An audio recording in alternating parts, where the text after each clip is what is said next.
5. Leemos con la bendición de Dios. ¿Por qué te abates, oh alma mía, y te turbas dentro de mí? Espera en Dios, porque aún he de alabarle, salvación mía y Dios mío. Este versículo del Salmo es un versículo bastante importante que encierra el mensaje central de la lectura, y para enfatizar su importancia el autor lo repite no una ni dos, sino 3 veces hasta en el Salmo 43. Expresa las mismas palabras: ¿por qué te abates, oh alma mía, y te turbas dentro de mí? Espera en Dios, porque aún he de alabarle, salvación mía y Dios mío. Lo expresa en el versículo 5, lo expresa en el versículo 11 y lo expresa en el Salmo 43 en el versículo 5. ¿Por qué esta importancia de expresar estas mismas palabras una y otra vez? Las vuelve a expresar para reiterar, para reafirmar esta interrogante, una interrogante que hace a su propia vida, a su propia alma, a su propio ser. Pregunta: ¿por qué razón te abates? ¿Por qué razón te turbas? ¿Y qué significa abatir? La palabra abatir significa caer, quedar destruido, sentirse abatido o sentir que se desmorona por completo. Y muchas veces cuando hay problemas, cuando hay enfermedad, cuando hay aflicción, cuando vienen muchas situaciones adversas a nuestra vida, es lo que sentimos, nos abatimos, sentimos que todo cae sobre nosotros, cae problema tras problema, y sentimos que tanto peso sobre nuestras vidas termina por hacernos caer.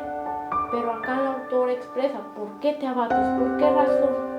¿Qué peso o qué problema es tan grande para que sientas que estás destruido? ¿Qué peso o qué problema es tan grande para que sientas que estás a punto de caer y perder? Y no solo menciona la palabra abatir, también menciona: ¿y por qué te turbas dentro de mí? Y la palabra turbar significa sorprender o aturdir, de modo que una persona no pueda acertar al hablar o seguir o proseguir con lo que estaba realizando. Cuando nosotros nos turbamos, perdemos la dirección, nos desorientamos, nos alteramos en medio de los problemas, en medio de la adversidad, y perdemos el sentido, nos olvidamos de todo lo demás y nos centramos solo en aquello que está mal.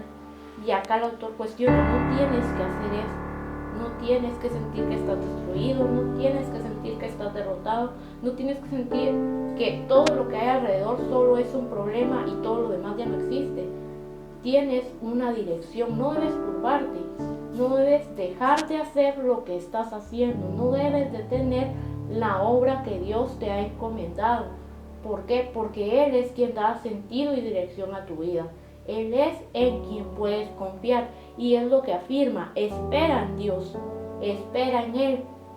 Si sientes que todo viene sobre ti, si sientes que hay demasiados problemas, que pierdes la dirección, que todo lo que ves es problema tras problema tras problema, no sigas en este caso pensando en ese problema, no enfoques tu vida en el problema, sino sigue buscando de Dios, porque es en el único que puedes esperar una dirección. Que el problema no te aturda, que el problema no nos haga errar al hablar, porque incluso esa es parte de la definición de turbación, que la persona no acierta al hablar, y muchas veces eso ocurre cuando hay algún problema. No acertamos con lo que decimos y renegamos y nos quejamos y nos afligimos, y tantas veces esos problemas, esas situaciones, ese nerviosismo y estrés que nos provoca nos hace hablar o decir cosas que no deberíamos, confesar palabras que no son de bienestar ni edificación, nos hace hablar tal como habló la esposa de Job en medio de la adversidad, renegando no solamente por lo que había pasado, sino renegando de Dios mismo. Y es algo que no debemos permitir.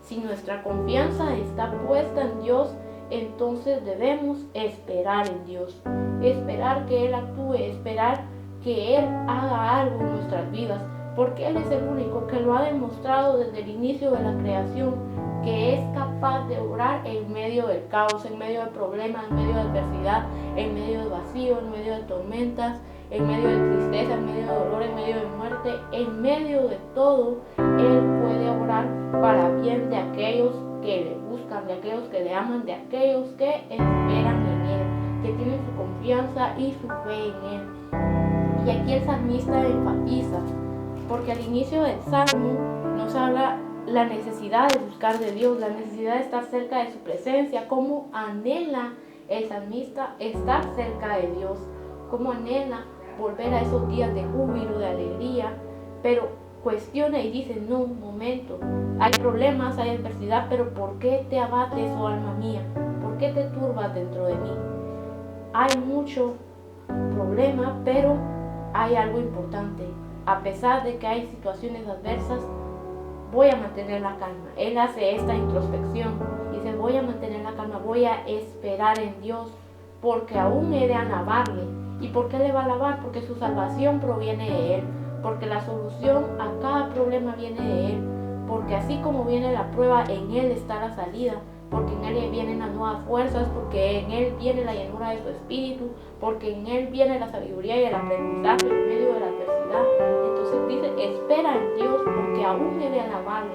Él va a quitar toda tristeza, todo llanto y lo va a convertir en alegría. Él va a convertir esa tristeza, esa adversidad en gozo, en júbilo, pero en su presencia, no un gozo pasajero, no una alegría como la da el mundo, sino una paz interior que solo Él la puede dar.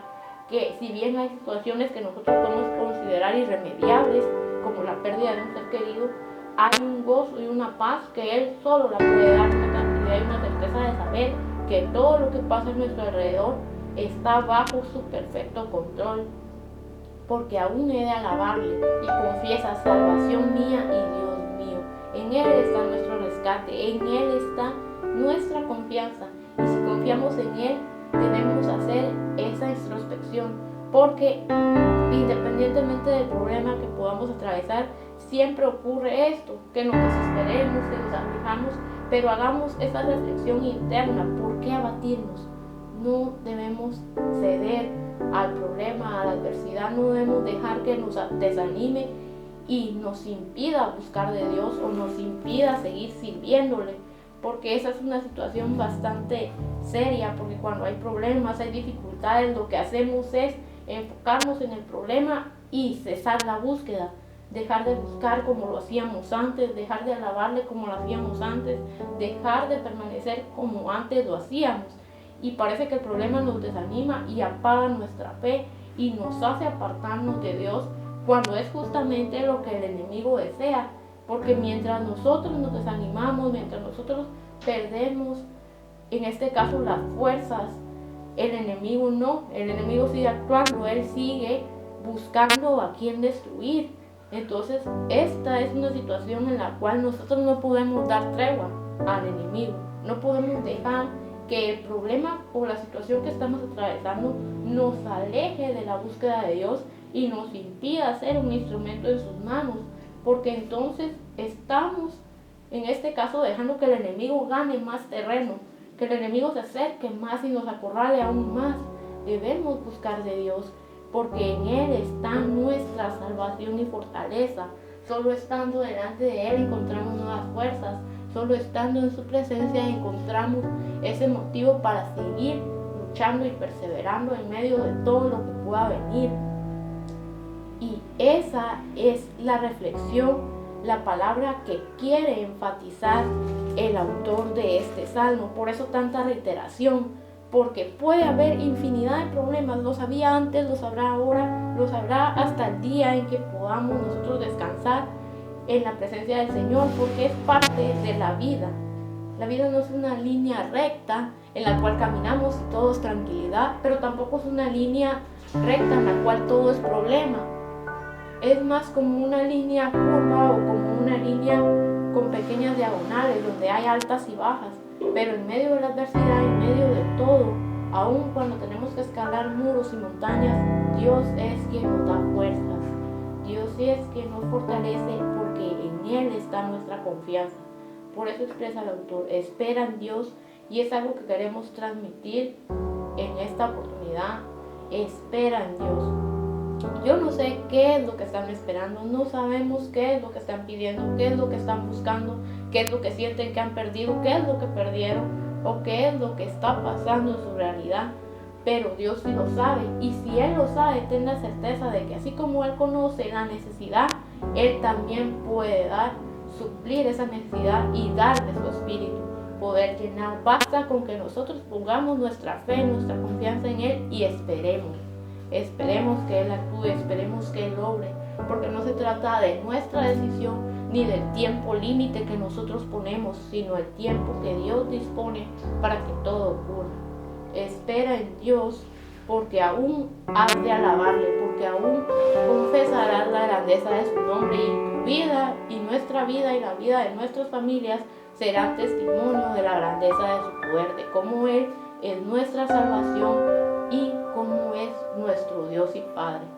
Ese es el mensaje que se enfatiza en este salmo, y ese es el mensaje que queremos transmitir, que pongamos nuestra confianza en Dios. Y para poder confiar en Él necesitamos meditar en su palabra, necesitamos escuchar sus mensajes, necesitamos ser llenos de su espíritu y buscar en oración. Esperemos en Él y aferrémonos a su presencia, busquemos cada día de Dios, alimentémonos con su palabra, un versículo